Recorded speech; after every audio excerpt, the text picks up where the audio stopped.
Naro e Agrigento, le due tappe in provincia del pellegrinaggio dell'urna contenente il corpo di San Luigi Guanella, il fondatore della Congregazione dei Servi della Carità, meglio noti come Guanelliani. L'evento in occasione del centenario della morte di Don Luigi. In Sicilia i Guanelliani giunsero nel 47, quando l'allora vescovo di Agrigento, Giovan Battista Peruzzo, che fu amico di Don Guanella, chiamò l'ordine a dirigere l'allora orfanotrofio di Nario e a reggere il santuario di San Calogero. Oggi l'orfanotrofio è una residenza sanitaria assistenziale per l'accoglienza, la cura e la riabilitazione di anziani non autosufficienti, disabili o affetti da morbo di Alzheimer. Festa grande a Naro per l'arrivo dell'urna. Sicuramente un evento storico, perché è la prima volta in assoluto che Don Guanella lascia Como, che è la sua sede dove riposa da quando appunto è morto nel 1915, visita appunto le comunità del centro-sud.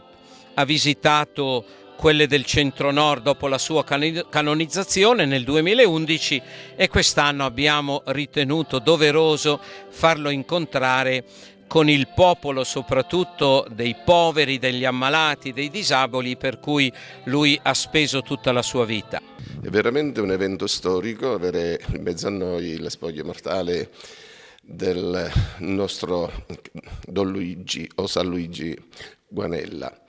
Vorrei sottolineare una cosa, proprio qualche anno fa abbiamo avuto in mezzo a noi le spoglie mortali anche di San Giovanni Bosco, quindi vorrei ricordare che sono tre santi che hanno vissuto più o meno nella stessa epoca, hanno più, hanno meno, ma che hanno segnato il corso della nostra storia italiana.